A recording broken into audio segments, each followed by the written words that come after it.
In our previous discussions, I've told you a little bit about why we've been making sci-fi films, why we have the agents there, why the agents are torturing the explorer. We've covered all that, and you know, some people have said, what is all this violence? This guy who wants to become the Tarantino of Buddhism, but that's not the point. The point is to try and reach a broader audience using images which are global, to get out of the religiosity and to try to be looking at the broader global philosophy behind this that everybody can connect to. I don't care what religion you are. You don't have to be Buddhist. You can look at this and you can say, hey, this applies to me, because it's, you know, we're trying to bring it onto a global setting. And in the film, we have a situation in which the explorer is then taken away at the very end of the film. And something happens. You'll notice that a ring falls off his finger.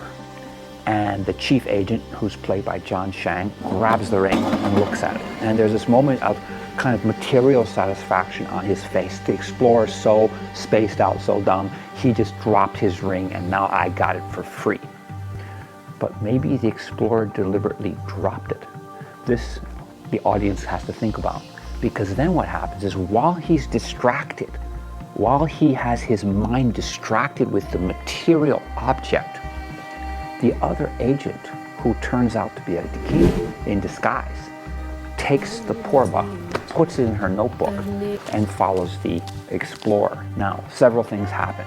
The explorer is brought down the stairwells and tortured again. So he's entering hell. He's going into the hell realms, and he's struggling to get out. And of course, when he finally gives up the struggle, that's when everything happens. He is locked up. The other agents leave, and that one agent, who turns out to be a Dakini, has a small porba in her pocket that was taken off of the explorer's neck. That porba symbolically is the key that opens the door, and suddenly he's free. And as he's free, she leaves her notebook and leaves a larger porba. As soon as he grabs that, he has in his hand that metallic force that can break through all of the negative energy fields, and the realization occurs that that other agent is not an agent at all, it's a Dakini. Suddenly a realization arises, and suddenly they are not in this dimension, they are in another dimension. They are, it seems like they're in a moonscape. Actually, we filmed this in an extinct volcano crater in the Mongolian desert. And there suddenly she has her moon knife and he has the porba, and you have this yab yum, yin yang, Shakti Shiva interaction going on, and suddenly she becomes the mandala. You have the Dakini mandala all around him. He is actually within that powerful yum, that force, that feminine energy field that is all magnetizing.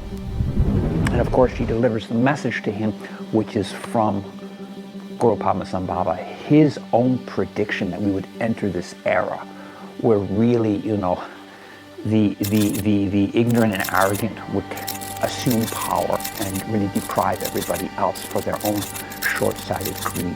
And this is really the era that we're in now, and describing diseases arising that can't be cured, and war, and people becoming destitute, the middle class becoming poor, everyone becoming poor except for the super elite. And he has this message and looks at the Katanga, which of course the Katanga itself is what Guru Rinpoche, what Padmasambhava carried, has the three heads, past, present, future. The trident, which is really the Dharmakaya, the Sambodhikaya, and the Nirmakaya together as one.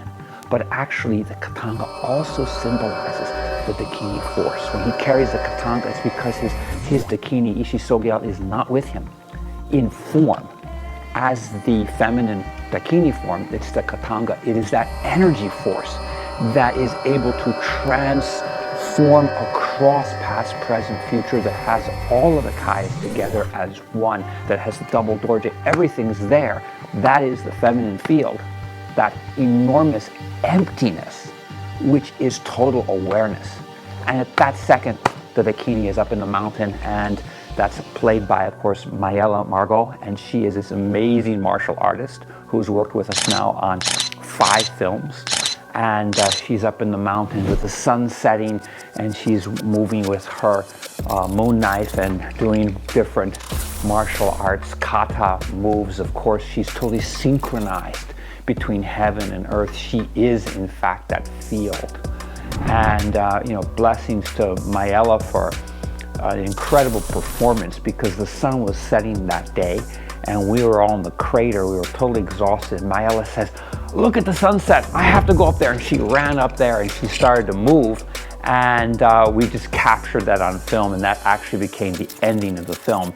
And if we wanted to interpret that meaning, well, the Dakini has gone back into the emptiness realm, or the Nirmakaya has gone back into the Dharmakaya, Sambodhigaya, then the Dharmakaya, and she is just waiting for her next mission. And guess what's coming up soon? Our next film, Lotus-Born Master, the algorithm of karma.